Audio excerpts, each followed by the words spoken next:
Right now, in the kitchen where you are standing, the water coming out of your tap is already 74 degrees before it touches your glass, and you are paying about $1,400 a year between the electricity that cools it and the plastic bottles you buy because the cooled tap water still tastes like a swimming pool. Under $300 in clay, gravel, and pipe. 38 degrees of drinking water in 105-degree desert air with zero electricity. 6 generations of Amish families running clay-cooled spring lines in Lancaster County for about 180 years. We have been doing this since the 1840s. The Safe Drinking Water Act of 1974 and the International Plumbing Code made sure your builder would never offer it to you. After my Springhouse cold storage video, hundreds of you wrote asking the same question. How do I get cold drinking water in my own house without a refrigerator and without a $90 monthly utility bill? I want to answer that question completely. I remember being 9 years old behind my grandfather Eli Fisher's barn in Gordonville Township in August, the air thick at 92 degrees, and grandfather lifting the lid off a sweating clay jar in the shade of the chestnut tree. I drank a tin cup of water so cold it ached the back of my teeth. I never forgot it. If you already own a house, this is for you, because what I am going to show you is both the reason this knowledge was buried and the simple build you can finish this weekend on a covered porch. I am Amos Fisher, and you are watching Amos Fisher Reveals. Subscribe so you never miss what the bottled water industry hopes stays forgotten. What my grandfather showed me that day was not Amish, it was Persian, and it was about 2,700 years older than he was. Last August, I drove the buggy over to my cousin Samuel Byler's farm in Bart Township, down the lane past the white fence and the dairy barn, because Samuel had told me at meeting that the cold jar on the north wall of his milk house was reading colder than his well.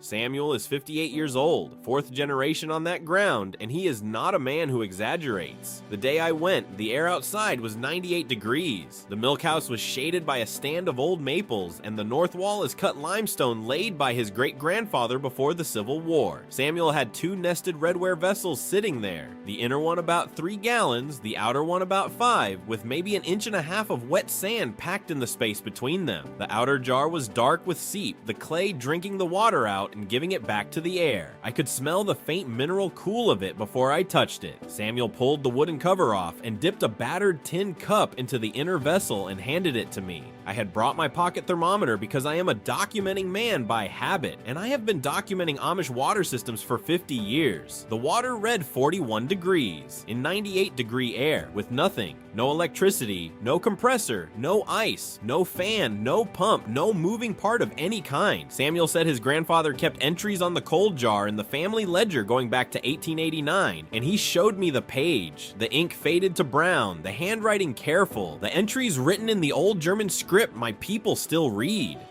I stood there for a long minute holding that tin cup.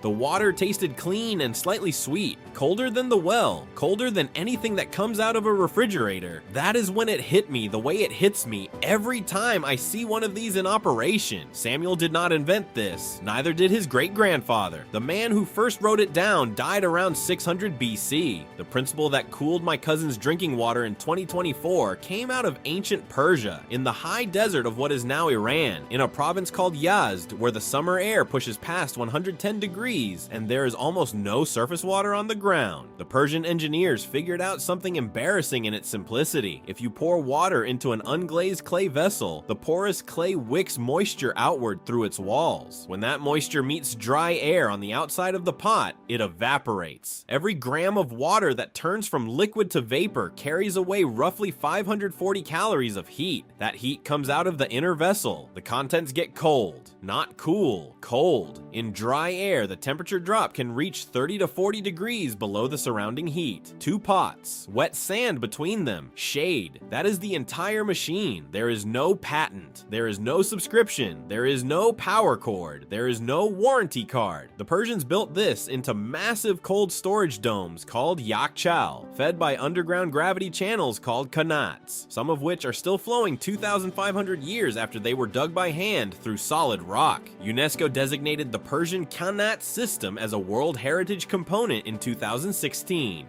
The water arriving inside those stone chambers ran at 50 to 55 degrees year-round, and the evaporative domes pushed it colder still. The bottled water industry today is a $350 billion global market. It is built on a problem the Persians solved with 2 clay pots and dry air. If it is this simple, why has no plumbing inspector in Pennsylvania ever heard of it? The principle traveled west on the trade roads. It reached the Alps. The Swiss Highlands developed something called the Brunnenstube, the spring house chamber, from the 1500s through the 1800s, and the Anabaptist communities in the canton of Bern built them on nearly every farmstead. Stone walls cut from local granite, water entering at 48 to 54 degrees year-round, a gravity overflow, a sediment trap on the inlet, cold dampness on the back of your neck when you stepped inside, moss on the north wall, an iron hook with a tin ladle hanging from it, the smell of wet stone in summer. My great-great-grandfather drew water from one of those chambers as a boy in the Emmental Valley before he ever heard the word Pennsylvania. When my ancestors boarded the ship at Rotterdam in 1737, they did not bring gold. They brought the spring house in their heads. By the 1740s and 1780s, the first Amish homesteads in Lancaster County had cut their own spring houses out of local limestone. The Stoltzfus Place out near what is now Intercourse, the Lapp Place outside Strasbourg, 8 feet by 10 feet on the inside, a flagstone floor, water entering the trough at 52 to 54 degrees, and never varying summer to winter, milk cans set in the running water up to the neck, clay coolers set in the same flow. The taste of that water is something I cannot fully describe to you in words. It is sweet. It is faintly mineral. It is never flat. It does not hurt your teeth like the bottled water you buy by the case at the grocery store. By 1850, nearly every Amish farm in Lancaster County had one in working order. By 1980, the building inspectors had a name for them: unpermitted structures. I want you to picture Jonas Stoltzfus's farm in Leacock Township, where the spring house has been running continuously since 1851, never once shut off, never once repaired, never once permitted. 3/4-inch copper feed line running from the hillside spring, a 2% slope, no more and no less. A sediment box at the inlet with river gravel that gets rinsed twice a year. The overflow runs first into the livestock trough, then out to the kitchen garden, then back into the creek. The same water doing 4 jobs without anyone touching a switch. The family ledger goes from 1851 to this year, unbroken. Penn State did rural water quality monitoring work on systems like it in the late 1970s. The water came back clean. The system has no moving parts. It cannot break, which is exactly why an industry built on parts had to bury it. Then something happened in the 1920s.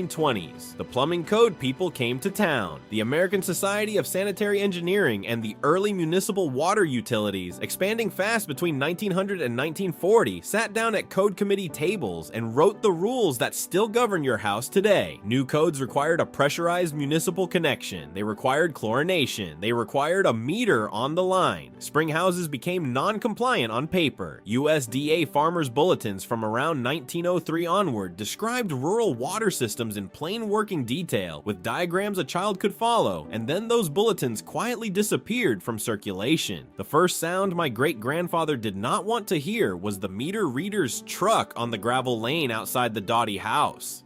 Here is what I want you to understand, because this is where the story turns. Nobody disproved the spring house. Nobody disproved the Zier pot. No laboratory study found the water unsafe. No engineer found the physics wrong. No scientist refuted the temperature drop. They were not destroyed. They were excluded by code committees staffed by the very industries that profited from replacing them. It was not a conspiracy, and it was something worse. It was a business plan written in plain English. 4 locks were hung on the door. Lock 1, industry economics. The global bottled water industry sits at about $350 billion a year, and the American refrigerator industry sits at about $20 billion. Both depend on you not knowing about 2 clay pots and a bag of sand. Lock 2, regulation. The International Plumbing Code and the Uniform Plumbing Code and the Safe Drinking Water Act passed on December 16, 1974. None of them have a checkbox for an unpressurized evaporative cooler or a gravity-fed spring. There is no permit category. There is no inspector trained to sign off on it. Lock 3, misaligned incentives. The builder installs the cheapest code-compliant system to get the certificate of occupancy, and you, the homeowner,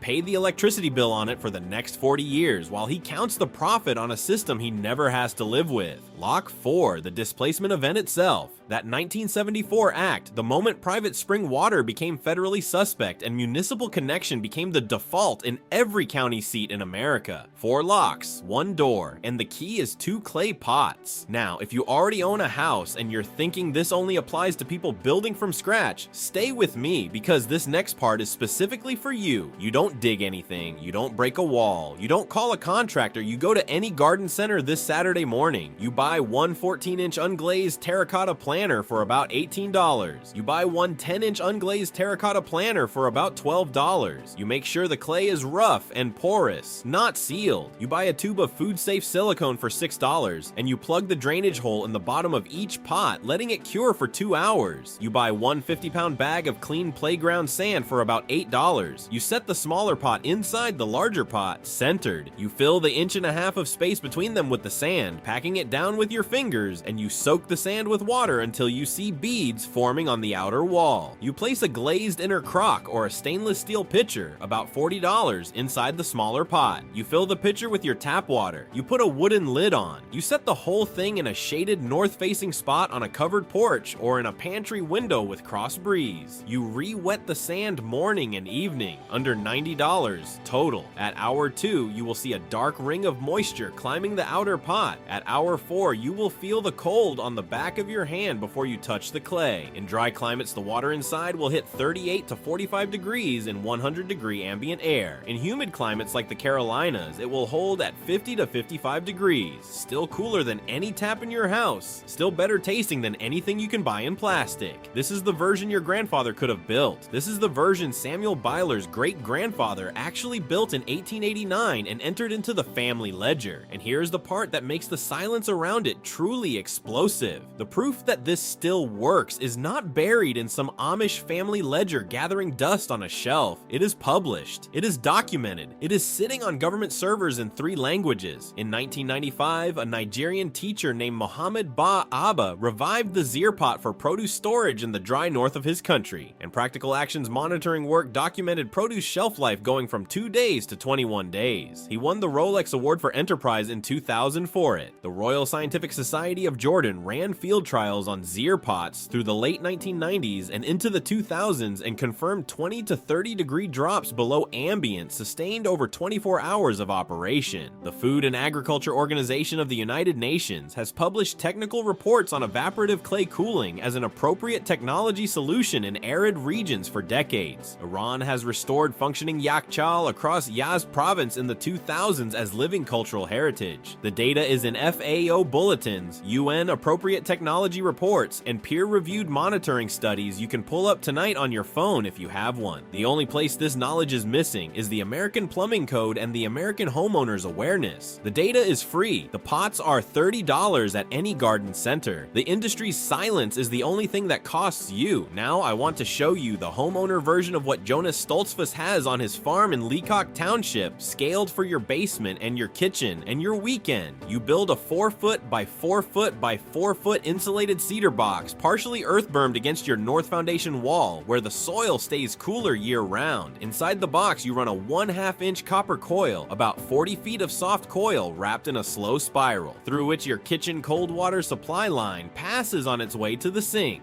The coil sits submerged in a 30-gallon evaporative jacket lined with a wicking fabric and fed by a slow drip line on a small mechanical timer set to pulse twice a day. You run the copper outlet up through your floor and over to a dedicated cold tap at your kitchen sink, separate from your regular faucet. Material cost runs about $420 all in, including the timer, the cedar, the copper, the silicone, the wicking liner, and the drip emitter. Installation is 1 weekend with a friend who knows how to sweat a copper joint. The water at that dedicated tap will sit between 48 and 52 degrees year-round, summer and winter. No exceptions, no failures. The first glass is colder than your refrigerator delivers, with no chlorine bite, faintly mineral, the way my grandfather's spring tasted on the back porch in August. Payback against the ice and water dispenser on a standard refrigerator runs about 14 months on the electricity savings alone. Longer if you also count the bottled water you stop buying at the grocery store. Penn State Extension well house design papers describe the principle in working detail, and old EPA technical notes on non-pressurized potable systems acknowledge it as functional even where the code does not categorize it for permitting. 2 pots for the renter, 1 cedar box for the homeowner, 6 generations of Amish proof behind both of them. You did not lose this knowledge. It was taken from you slowly. 1 code revision at a time, 1 bottled water commercial at a time, 1 generation at a time. Now you have it back. You have the 38 degrees. You have the 2% slope. You have the spring my grandfather Eli Fisher walked me out to behind the barn when I was 9 years old. Tell me in the comments, what is the temperature of the water coming out of your kitchen tap right now? And how much are you paying every month to cool it down again on the back end? I want to read every answer. I read them on the porch in the evening when the light is going. If you are the kind of person who believes that real practical knowledge has been quietly pushed aside to protect someone else's profit margin, you already know what to do.